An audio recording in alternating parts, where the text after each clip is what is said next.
अष्टम श्रेणी प्रथम अध्याय सेट। सेट ताहले कौन सेट आमे ए सेट को प्रथम जानिबा। ए सेट को किए बाहर करथिले? जॉर्ज केंटर नामक गणितज्ञ होउछंती सेट्र प्रवर्तक। माने जणे गणितज्ञ थिले तांको नाम होछि जॉर्ज केंटर। से ही ए सेट्र प्रवर्तक बा से ही सेट को बाहर करथिले। ठीक अछि। ताहले सेट आमे काहाकू कहिबा? निर्दिष्ट वस्तु मानकर समाहार को सेट कुहा जाए। निर्दिष्ट वस्तु मानकर समाहार को सेट कुहा जाए। माने कौन बुझागला? किछि निर्दिष्ट वस्तु को आमे जदि नेबा सांगरे नेबा, समाहार माने काना एका सांगरे किछि निर्दिष्ट वस्तु को नेबा ताहेले आमे ताकू सेट कहबा। जेमिति कि मु गोटे उदाहरण देबी। ओडिशार जिला समूह एटा गोटे सेट। काहेकि एई ओडिशार जिला समूहटा होछि निर्दिष्ट वस्तु मानकर समाहार। बा ओडिशा रे जेतोटे भी जिला अछि सेई समस्त जिला मानकर समाहार को आमे गोटे कोन कहि परिबा? सेट। सेमिति सप्ताहर दिन गुड़िक को भी आमे सेट कहि परिबा। सप्ताह रे केतोटी दिन थाए? 7 दिन थाए। सोमवार, रविवार, सोमवार, मंगलवार, सोमवार, मंगलवार एमिति करी करी रविवार रु स्टार्ट करी करी शनिवार जाए। तो ये जो 7टा उपादान अछि यार बा ये 7टा जो उपादान अछि एमानकर समाहार को आमे सेट कहिबा। सेमिति आहुरी कौन हेई पारिबो? इंग्राजीर वर्णमाला। इंग्राजीर वर्णमाला रे कि आसीबे? A B C D E एमिति करी करी जेड जाए। ठीक अछि। तो एटा होछि निर्दिष्ट वस्तु मानकर समाहार। ठीक अछि। जेमिति कि आउ कोन हेई पारिबो?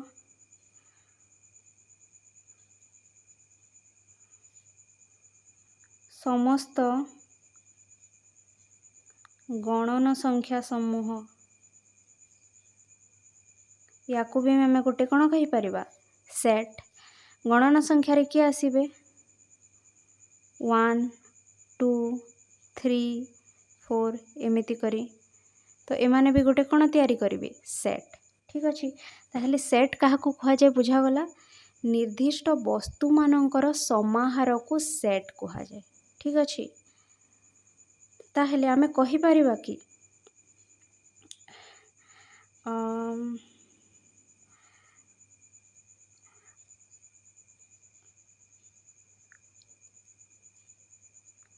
समस्त युग्म संख्या जेमिति कि 2 4 6 8 एमानकर समूह को भी आमे कोन कहि परिबा? गोटे सेट। किंतु एठी गोटे मेन पॉइंट हैला जे वस्तु गुड़िक निर्दिष्ट हेबा कथा। निर्दिष्ट वस्तुर समाहार को आमे सेट कहि परिबा। जे कोनोसी वस्तु को नहीं आमे सेट गठित करि परिबा नाही। जेमिति कि मने कर मु गोटे एठी गोटे मु सेट लेखुछि। गोटे मु किछि वस्तु मानकर समाहार गढुछि। जेमिति कि मु गोटे नेबी मांकड़, तापरे मु नेली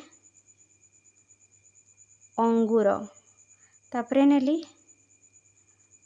कदली, तापरे नेली मु काऊ।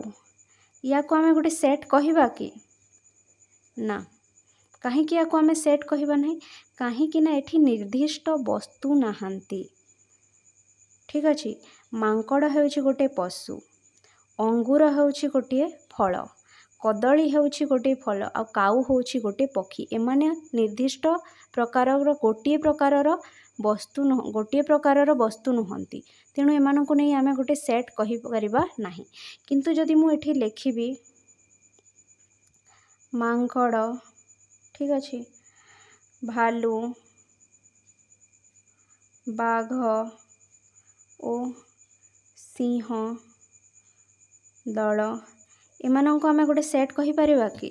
ହଁ, କାହିଁକି ନା ଏଇଠି ନିର୍ଦ୍ଦିଷ୍ଟ ଗୋଟିଏ ପ୍ରକାରର ଜୀବ ଅଛନ୍ତି, ଯେମିତିକି ମାଙ୍କଡ଼, ଭାଲୁ, ବାଘ, ସିଂହ ଏମାନେ ସବୁ ହେଉଛନ୍ତି ପଶୁ ଜାତିରେ ଆସିବେ ଏମାନେ। ତ ଏମାନଙ୍କୁ ନେଇକି ଆମେ ଗୋଟିଏ ସେଟ୍ ଗଢ଼ିପାରିବା। ଠିକ୍ ଅଛି, ଆମେ ଦୁଇଟା ଅଲଗା ଅଲଗା ପ୍ରକାରର ବସ୍ତୁକୁ ନେଇ ସେଟ୍ ଗଢ଼ିପାରିବା ନାହିଁ। ସେ ବସ୍ତୁ ଗୁଡ଼ିକ କ'ଣ ହେଇଥିବା କଥା? ନିର୍ଦ୍ଦିଷ୍ଟ ପ୍ରକାରର ହେଇଥିବା କଥା। ଠିକ୍ ଅଛି, ତାପରେ ଆମେ ଦେଖିବା ସେଟ୍ ଓ ସେଟ୍ର ଉପାଦାନ। ଠିକ୍ ଅଛି, ସେଟ୍ର ଉପାଦାନ। ସେଟ୍ର ଉପାଦାନ ଆମେ କାହାକୁ କହିବା? ଗୋଟିଏ ସେଟ୍ ଯେଉଁ ବସ୍ତୁ ଗୁଡ଼ିକୁ ନେଇ ଗଠିତ ତାକୁ ଆମେ ସେଟ୍ର ଉପାଦାନ କହିବା। ଯେମିତିକି ମୁଁ ଗୋଟିଏ ସେଟ୍ ଲେଖିବି। ଠିକ୍ ଅଛି, ଗୋଟିଏ ସେଟ୍ର ନାମ ହେଲା ଓଡ଼ିଶାର ଜିଲ୍ଲା ସମୂହ। ଏଇଟା ଗୋଟିଏ ସେଟ୍। ଠିକ୍ ଅଛି, ଓଡ଼ିଶାରେ ବହୁତ ଗୁଡ଼ିଏ ଜିଲ୍ଲା ଅଛି। ଠିକ୍ ଅଛି, ଏଇଟା ହେଉଛି ଗୋଟିଏ ସେଟ୍। ତାହେଲେ ଏହି ସେଟ୍ରେ କିଏ ଆସିବେ? ବହୁତ ଗୁଡ଼ିଏ ଜିଲ୍ଲା ଆସିବେ, ମାନେ ସମସ୍ତ ଜିଲ୍ଲା ଆସିବେ। ଯେମିତିକି ପୁରୀ ଗୋଟେ ଜିଲ୍ଲା, ଠିକ୍ ଅଛି, କଟକ ଗୋଟେ ଜିଲ୍ଲା, ବାଲେଶ୍ୱର ଗୋଟିଏ ଜିଲ୍ଲା, ସମ୍ବଲପୁର ଗୋଟିଏ ଜିଲ୍ଲା। ଠିକ୍ ଅଛି, ଏମିତି ସବୁ ଜିଲ୍ଲା ଆସିବେ। ଠିକ୍ ଅଛି, ତ ଆମ ସେଟ୍ର ନାମଟି କ'ଣ? ତୁମ ସେଟ୍ର ନାମ ହେଉଛି ଓଡ଼ିଶାର ଜିଲ୍ଲା ସମୂହ। ଠିକ୍ ଅଛି, ତ ଏଇ ସେଟ୍ର ଉପାଦାନ ଗୁଡ଼ିକ କିଏ? ପୁରୀ ହେଉଛି ଗୋଟିଏ ଉପାଦାନ, କଟକ ହେଉଛି ଗୋଟିଏ ଉପାଦାନ, ବାଲେଶ୍ୱର ହେଉଛି ଗୋଟିଏ ଉପାଦାନ ଓ ସମ୍ବଲପୁର ବି ଗୋଟିଏ ଉପାଦାନ। ଏଇ ସମ୍ବଲପୁରଟା ୟାର ଉପାଦାନ, ମାନେ ଓଡ଼ିଶାର ଜିଲ୍ଲା ସମୂହ ଯେଉଁ ସେଟ୍ ଅଛି ତାର ଉପାଦାନ ହେଉଛି କିଏ? ସମ୍ବଲପୁର, ବାଲେଶ୍ୱର, କଟକ ଓ ପୁରୀ। ମାନେ ଯେଉଁ ବସ୍ତୁ ଗୁଡ଼ିକୁ ନେଇ ଆମର ସେଟ୍ଟି ଗଠିତ ତାକୁ ସେହି ବସ୍ତୁ ଗୁଡ଼ିକୁ ଆମେ ଗୋଟେ ଗୋଟେ କ'ଣ କହୁ? ଉପାଦାନ କହୁ। ଯେମିତିକି ମୁଁ ଲେଖିବି ଇଂରାଜୀର ବର୍ଣ୍ଣମାଳା। ଠିକ୍ ଅଛି, ଇଂରାଜୀର ବର୍ଣ୍ଣମାଳା। ଇଂରାଜୀର ବର୍ଣ୍ଣମାଳାରେ କିଏ ଆସିବେ? A, B, C, D, E ଏମିତି Z ଯାଏ। ଠିକ୍ ଅଛି, ତ ଏଇ ଯେଉଁ ଇଂରାଜୀ ବର୍ଣ୍ଣମାଳାର ଯେଉଁ ସେଟ୍ ଅଛି ସେଥିରେ ବିଭିନ୍ନ ପ୍ରକାର ଉପାଦାନ ଅଛନ୍ତି। ସେ ଉପାଦାନ ଗୁଡ଼ିକ କିଏ? A ଗୋଟିଏ ଉପାଦାନ, B ଗୋଟିଏ ଉପାଦାନ, C ଗୋଟିଏ ଉପାଦାନ, D ଗୋଟିଏ ଉପାଦାନ, E ଗୋଟିଏ, ଏମିତିକି Z ଗୋଟିଏ ଉପାଦାନ। ତ ଯେଉଁ ବସ୍ତୁ ଗୁଡ଼ିକୁ ନେଇକି ସେଟ୍ଟି ଗଠିତ ସେହି ବସ୍ତୁ ଗୁଡ଼ିକୁ ଆମେ ଗୋଟେ ଗୋଟେ କ'ଣ କହୁଥାଉ? ଉପାଦାନ। ଏଗୁଡ଼ିକ ହେଉଛନ୍ତି ସେଟ୍ର କ'ଣ? ଉପାଦାନ। ଠିକ୍ ଅଛି, ଓକେ। ତାପରେ ଆମେ ଦେଖିବା, ମୁଁ ଯଦି ଗୋଟିଏ, ଏଇଟା ଆମେ ଜାଣିଲେ ସେଟ୍ କ'ଣ? ସେଟ୍ କ'ଣ? ନିର୍ଦ୍ଦିଷ୍ଟ ବସ୍ତୁମାନଙ୍କର ସମାହାରକୁ ସେଟ୍ କୁହାଯାଏ। କିନ୍ତୁ ବସ୍ତୁ ଗୁଡ଼ିକ ଗୋଟିଏ ନିର୍ଦ୍ଦିଷ୍ଟ ପ୍ରକାରର ହେଇଥିବା କଥା। ଅଲଗା ଅଲଗା ବସ୍ତୁ ନେଇକି ଯଦି ଆମେ ସେଟ୍ ତିଆରି କରିବା ତାକୁ ସେଟ୍ ଆମେ କହିବାନି। ଠିକ୍ ଅଛି, ଗୋଟିଏ ଯଦି ନିର୍ଦ୍ଦିଷ୍ଟ ପ୍ରକାରର ବସ୍ତୁ ନେଇକି ଆମେ ଗୋଟେ ସମାହାର ଗଠନ କରିବା ତାକୁ ଆମେ ଗୋଟିଏ ସେଟ୍ କହିବା। ତାପରେ ଆମେ ଆସିଲେ ସେଟ୍ର ଉପାଦାନ। ସେଟ୍ର ଉପାଦାନ ମାନେ ଯେଉଁ ବସ୍ତୁ ଗୁଡ଼ିକୁ ନେଇ ସେଟ୍ ଗଠିତ ସେହି ବସ୍ତୁ ଗୁଡ଼ିକୁ ଆମେ ଗୋଟେ ଗୋଟେ କ'ଣ କହିଥାଉ? ସେଟ୍ର ଉପାଦାନ। ଠିକ୍ ଅଛି, ତାପରେ ଆମେ ଯଦି ଆଉ ଗୋଟେ ଉଦାହରଣ ଦେବା, ଠିକ୍ ଅଛି ନା, ସୁନ୍ଦର ସୁନ୍ଦର ଫୁଲମାନଙ୍କୁ ନେଇ ସୁନ୍ଦର ଫୁଲମାନଙ୍କର ଗୋଟିଏ ସେଟ୍। ଏଇଟା ଗୋଟିଏ ସେଟ୍ ହେଇପାରିବ କି? ଆମେ ସୁନ୍ଦର ଫୁଲକୁ ନେଇକି ଗୋଟିଏ ସେଟ୍ ଗଠନ କରିପାରିବା କି? ନାହିଁ, କାହିଁକି ନା ସୌନ୍ଦର୍ଯ୍ୟର କିଛି ମାପକାଠି ନାହିଁ। ଠିକ୍ ଅଛି, ଯାହାଦ୍ୱାରା ଆମେ ଫୁଲର ସୌନ୍ଦର୍ଯ୍ୟକୁ ମାପି ପାରିବା। ଠିକ୍ ଅଛି, କି କେଉଁ ଫୁଲଟି ସୁନ୍ଦର ନୁହେଁ, କେଉଁ ଫୁଲଟି ସୁନ୍ଦର ନୁହେଁ। ଠିକ୍ ଅଛି, ମୋ ମତରେ ହୁଏତ ପଦ୍ମ ଫୁଲ ସୁନ୍ଦର ହେଇପାରିଥିବ, କିନ୍ତୁ ଆଉ କାହାରି ମତରେ ହୁଏତ ଗୋଟେ ଗୋଲାପ ଫୁଲ ସୁନ୍ଦର ହେଇପାରିଥିବ। ତ ଆମେ କହିପାରିବା ନା କି ଏଇ ଫୁଲଟା ସୁନ୍ଦର ଅଟେ, ଏଇ ଫୁଲଟା ସୁନ୍ଦର ନୁହେଁ। ଠିକ୍ ଅଛି, କାରଣ ସୌନ୍ଦର୍ଯ୍ୟର ମାପକାଠି ନାହିଁ, ଆମେ ସୌନ୍ଦର୍ଯ୍ୟକୁ ମାପି ପାରିବା ନାହିଁ। ସେଇଥିପାଇଁ ଆମେ ସୁନ୍ଦର ଫୁଲମାନଙ୍କର ସେଟ୍ ଗଠନ କରିପାରିବା ନାହିଁ। କିନ୍ତୁ ଆମକୁ ଯଦି କୁହାଯାଏ ଲାଲ ରଙ୍ଗର ଫୁଲ ମାନଙ୍କର ସେଟ୍। ତାହେଲେ ଆମେ ଗଠନ କରିପାରିବା କି ନାହିଁ ସେଟ୍? ପାରିବା। କାହିଁକି? ଆମେ ଜାଣିଛେ କେଉଁ ଫୁଲଟା ଲାଲ, ଠିକ୍ ଅଛି, ଯେମିତିକି ମନ୍ଦାର ଫୁଲ, ଠିକ୍ ଅଛି, ଗେଣ୍ଡୁ ଫୁଲ ଲାଲ ରଙ୍ଗର ଥାଏ, ଠିକ୍ ଅଛି, ଆଉ କେଉଁ ଫୁଲ, ଗୋଲାପ ଫୁଲ, ଠିକ୍ ଅଛି। ତ ଯେତେବେଳେ ଆମକୁ ଗୋଟେ ନିର୍ଦ୍ଦିଷ୍ଟ ରଙ୍ଗର ଫୁଲର ସେଟ୍ କହିବ, ଆମେ ଗୋଟେ ସେଟ୍ ତିଆରି କରିପାରିବା। କିନ୍ତୁ ଯେତେବେଳେ ସୁନ୍ଦର ଫୁଲର ସେଟ୍ ଗଠନ କରିବା ପାଇଁ କହିବ, ଆମେ ସୁନ୍ଦର ଫୁଲର ସେଟ୍ ଗଠନ କରିପାରିବା ନାହିଁ। କାହିଁକି ନା ସୌନ୍ଦର୍ଯ୍ୟର ମାପକାଠି ନାହିଁ। ଆମେ କେଉଁ ଫୁଲକୁ ସୁନ୍ଦର, କେଉଁ ଫୁଲକୁ ଖରାପ କହିବା, ଠିକ୍ ଅଛି। ତ ଆମେ ସୁନ୍ଦର ଫୁଲମାନଙ୍କର ସେଟ୍ ଗଠନ କରିପାରିବା ନାହିଁ। କିନ୍ତୁ ଆମକୁ ଯଦି କୁହାଯାଏ ଲାଲ ରଙ୍ଗର ଫୁଲମାନଙ୍କର ସେଟ୍ ଗଠନ କର, ତାହେଲେ ଆମେ କରିପାରିବା। ଯେଉଁ ଫୁଲ ଗୁଡ଼ିକ ଲାଲ, ସେଇ ଫୁଲ ଗୁଡ଼ିକୁ ନେଇକରି ଆମେ ଗୋଟେ ସେଟ୍ ଗଠନ କରିବା, ଠିକ୍ ଅଛି। ତ ଏଇ ଲାଲ ରଙ୍ଗର ଫୁଲମାନଙ୍କର ସେଟ୍ରେ ଯେଉଁ ମନ୍ଦାର ଫୁଲ, ଏଇଟା ଗୋଟିଏ ଉପାଦାନ, ଗେଣ୍ଡୁ ଫୁଲ ଗୋଟିଏ ଉପାଦାନ ଓ ଗୋଲାପ ଫୁଲ ମଧ୍ୟ ଗୋଟିଏ ଉପାଦାନ, ଲାଲ ରଙ୍ଗର ଫୁଲ, ଠିକ୍ ଅଛି। ତାପରେ ଆମେ ଆଉ ଗୋଟିଏ କଥା ମନେ ରଖିବା ଯେ ସେଟ୍ ଓ ଏହାର ଉପାଦାନର କୌଣସି ସଂଜ୍ଞା ନାହିଁ। ସେଟ୍ ଓ ତାର ଉପାଦାନ, ଏଇ ଦୁଇଟି ପଦ ସଂଜ୍ଞା ବିହୀନ ଅଟନ୍ତି, ଠିକ୍ ଅଛି। ସେଟ୍ ଓ ଏହାର ଉପାଦାନ, ଠିକ୍ ଅଛି। ଆମେ ସେଟ୍ କାହାକୁ କହିଲେ ଜାଣିଲେ, ଠିକ୍ ଅଛି। ଇଂରାଜୀ ବର୍ଣ୍ଣମାଲା ହେଉଛି ଗୋଟିଏ ସେଟ୍, କିନ୍ତୁ ଏଇ ABCD ଏଗୁଡ଼ିକ ଗୋଟେ ଗୋଟେ କ'ଣ ଉପାଦାନ। ଏଇଟା ହେଉଛି ସେଟ୍, ଆଉ ଏଗୁଡ଼ିକ ଗୋଟେ ଗୋଟେ କ'ଣ ଉପାଦାନ। ତ ଏଇ ସେଟ୍ ଓ ଏହାର ଉପାଦାନର କୌଣସି ସଂଜ୍ଞା ନାହିଁ। ତ ୟାକୁ ଆମେ କ'ଣ କହିବା? ସଂଜ୍ଞା ବିହୀନ, ଠିକ୍ ଅଛି। ତାପରେ ଆମେ ଦେଖିବା ସସୀମ ସେଟ୍ ଓ ଅସୀମ ସେଟ୍, ଠିକ୍ ଅଛି। ସେଟ୍ ଆମର ଦୁଇ ପ୍ରକାର ସେଟ୍ ଆମେ ଦେଖିବା। ଗୋଟିଏ ହେଲା ସସୀମ ସେଟ୍, ଆଉ ଗୋଟେ ହେଲା ଅସୀମ ସେଟ୍, ଠିକ୍ ଅଛି। ତାହେଲେ ଆମେ ସସୀମ ସେଟ୍ କାହାକୁ କହିବା ଆଉ ଅସୀମ ସେଟ୍ କାହାକୁ କହିବା, ଠିକ୍ ଅଛି। ସେଟ୍ କାହାକୁ ନେଇ ଗଠିତ? ସେଟ୍ ଉପାଦାନ ଗୁଡ଼ିକୁ ନେଇ ଗଠିତ, ବିଭିନ୍ନ ବସ୍ତୁକୁ ନେଇ ଗଠିତ ବା ସେଟ୍ ଉପାଦାନ ଗୁଡ଼ିକୁ ନେଇ ଗଠିତ, ଠିକ୍ ଅଛି। ତ ଯଦି ସେଟ୍ର ଉପାଦାନ ଗୁଡ଼ିକ ଆମେ ଗୋଟି ଗୋଟି କରି ଗଣିଲେ ତାର ସମାପ୍ତି ଘଟିପାରିବ, ତାକୁ ଆମେ ସସୀମ ସେଟ୍ କହିବା। କ'ଣ କହିଲି ମୁଁ? ଯଦି ଆମେ ସେଟ୍ର ଉପାଦାନ ଗୁଡ଼ିକୁ ଗୋଟି ଗୋଟି କରି ଗଣି ପାରିବା, ତାହେଲେ ଆମେ ତାକୁ ସସୀମ ସେଟ୍ କହିବା। ଯେମିତିକି ମୁଁ ଗୋଟେ ଉଦାହରଣ ଦେବି, ଇଂରାଜୀର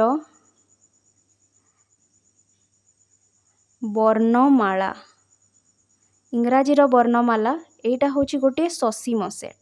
କାହିଁକି? ଇଂରାଜୀ ବର୍ଣ୍ଣମାଳାରେ କେଉଁ ଉପାଦାନ ଗୁଡ଼ିକ ଅଛି? ABCD ରୁ ଧରିକରି କେତେ ଯାଏ?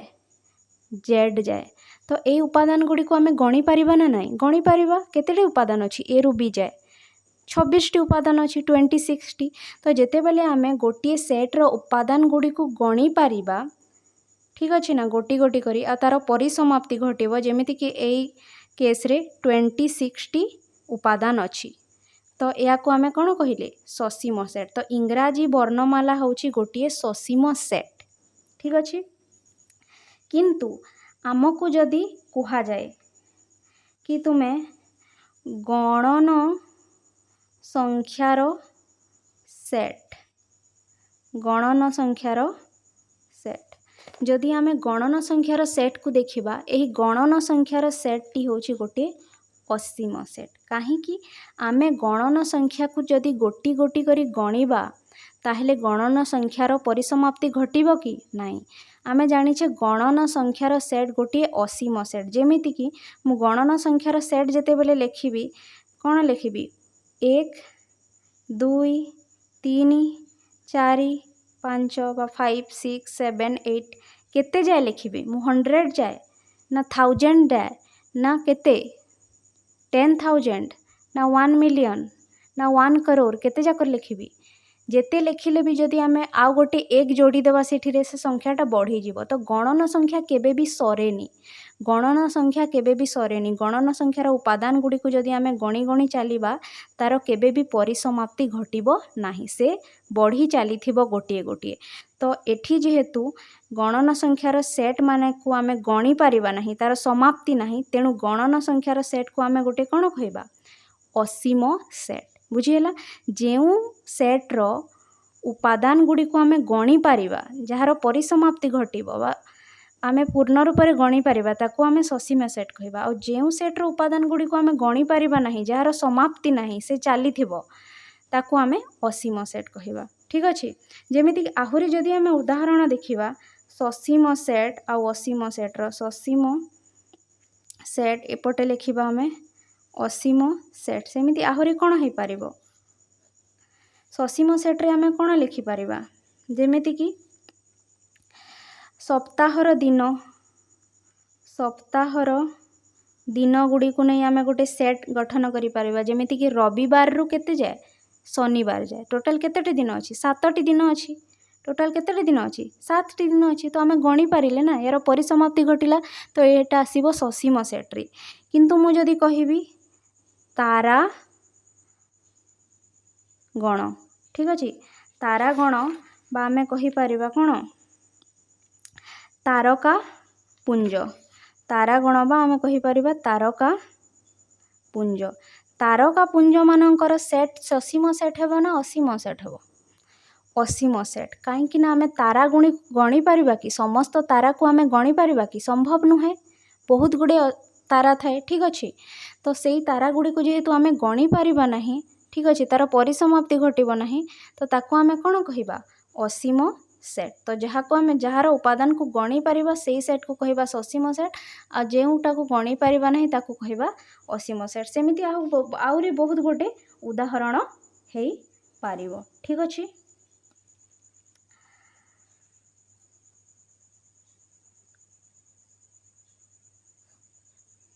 तापरे आमे देखिबा सेट रो लिखन। प्रथमे आमे देखिले सेट कहा को कहा जाए, तापरे आमे देखिले सेट रो उपादान। ठीक अछि। सेट रो उपादान परे आमे कोन देखिले, ससीम सेट और असीम सेट। एबे आमे देखिबा सेट रो लिखन, कि सेट को केमिति लेखा जाए। ठीक अछि।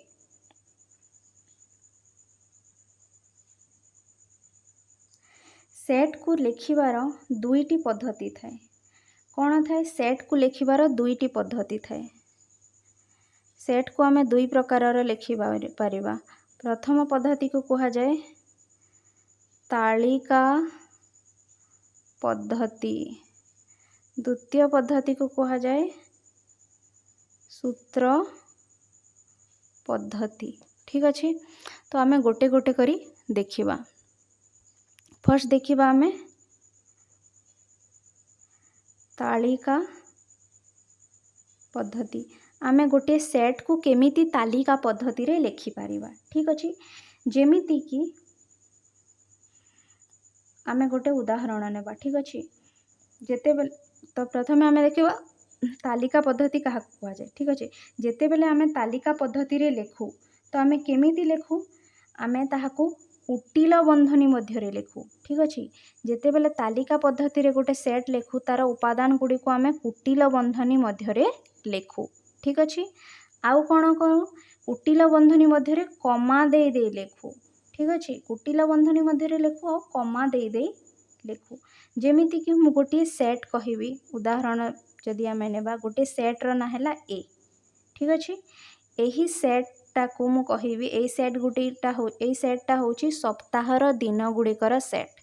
तो मु सेई सेट को कोन लिखिबी, ए इक्वल टू कोन, रविवार, सोमवार, मंगलवार, बुधवार, गुरुवार, शुक्रवार और शनिवार। तो मु केमिति लिखिली सप्ताहर दिन मानकर सेट को केमिति लिखिली गोटे कैपिटल लेटर लिखिली गोटे कैपिटल लेटर साहाय्य डिनोट कली जेमिति कि ए बी किछि भी निया जाय पारिबो ठीक अछि तापरे इक्वल टू चिन्ह देली तापरे तालिका पद्धति रे जेहेतु मु लेखुछु ताकू कुटिल बंधनी मध्य रे रखिली को बंधनी मध्य रे लिखिली उपादान गुडी को कुटिल बंधनी मध्य रे रखिली आ केमिति लिखिली कमा दे दे गोटे उपादान लिखिली तापरे कमा देली आ गोटे उपादान लिखिली तापरे कमा देली आ गोटे उपादान लिखिली तापरे कमा देली तो तालिका पद्धति रे हमें केमिति लेखु कुटिल बंधनी मध्य रे लेखु केमिति लेखु कुटिल बंधनी भितर मध्य रे लेखु केमिति कमा दे दे ठीक अछि कमा दे कुटिल बंधनी मध्य रे लेखु याकू कहा जाय तालिका पद्धति सेमिति जदि आ गोटे उदाहरण आमे नेबा ठीक अछि जेमिति मु आ गोटे उदाहरण नेली आ गोटे सेट रो ना हैला बी ठीक अछि आ ए बी सेट रे तीनीटा उपादान अछि 1 4 आ 9 ठीक अछि तो कुटिल बंधनी भितरे मु रखिली तार उपादान गुडी को केमिति कमा दे दे गोटे उपादान लिखिली कमा देली आ गोटे उपादान लिखिली कमा देली तापरे आ गोटे उपादान लिखिली ठीक अछि आ ताको को बंधनी भितरे रखिली कुटिल बंधनी भितरे आ जो सेट रो ना थिला ताको कैपिटल लेटर रे लिखिली किछि भी ए सेट बी सेट या सी सेट बुझी हैला ना एटा होछि हमर तालिका पद्धति जेमिति कि आहुरी आमे देखिबा जेमिति जदि आमे गणन संख्यार सेट कहिबा गणन संख्यार सेट कथा जदि मु कहिबी गणन संख्यार सेट को केमिति लिखा जाए गणन संख्यार सेट को आमे गोटे कैपिटल लेटर द्वारा चिन्हित करू से कैपिटल लेटर टी होछि कैपिटल एन गणन संख्यार सेट को आमे को लेटर द्वारा डिनोट बा को लेटर द्वारा चिन्हित करू कैपिटल एन ठीक अछि तो मु कोन कैपिटल एन तो मु जेते बेले गणन संख्यार सेट लिखिबी केमिति लिखिबी मु प्रथमे गोटे कैपिटल लेटर रे लिखिबी एन तापरे इक्वल टू साइन देबी आ तापरे जो उपादान गुडी को अछि ताकू कुटिल बंधनी मध्य रे कमा दे दे लिखिबी तो गणन संख्या रे कोन थाए 1 थाए 2 थाए 3 थाए 4 थाए 5 थाए एमिति केते जाय थिबो असंख्य असीम सेट ना एटा तापरे कुटिल बंधनी को एटा तो सरीबनी तो मु कोन करबी एमिति डॉट डॉट दे देबी आ कुटिल बंधनी को दे देबी तो जेते बेले गणन संख्यार सेट लिखिबा को कहबो आमे को लेटर लिखिबा कैपिटल एन ओ तार उपादान गुडी को कुटिल बंधनी मध्य रे कमा दे दे लिखिबा एटा को कहा जे कोन पद्धति तालिका पद्धति ठीक अछि तो तालिका पद्धति रे आमे कुटिल बंधनी भितरे लेखु उपादान गुडी को आ कमा दे दे लेखु सेट को को लेटर रे डिनोट करू कैपिटल लेटर रे ठीक अछि तापरे हमर द्वितीय पद्धति आसीबो जहा जेउटा की होछि सूत्र पद्धति तापरे आमर तालिका पद्धति पर आसीबो को पद्धति सूत्र पद्धति ठीक अछि सूत्र पद्धति रे आमे सेट को किपरि लिखिबा ठीक अछि सूत्र पद्धति रे आमे सेट को किपरि देखिबा जेमिति कि सेमिति लिखिबा गोटे कैपिटल लेटर लेबा माने गणन संख्यार सेट जदि मु लिखिली कैपिटल एन लिखिबी इक्वल टू साइन देबी एठी मध्य रहिबो को बंधनी कुटिल बंधनी किंतु एठी उपादान गुडी को गोटी गोटी करी लेखि हेबो नाही एठी हमें कोन करबा x जेपरी कि x एक गणन संख्या एमिति लेखिबा एटा थिला गणन संख्यार तालिका पद्धति आ एउटा होची गणन संख्यार सूत्र पद्धति जेते बेले हमकु गणन संख्या को तालिका पद्धति रे लेखिबा को कहबो आमे उपादान गुडी को कुटिल बंधनी मध्य रे कमा देई दे लेखिबा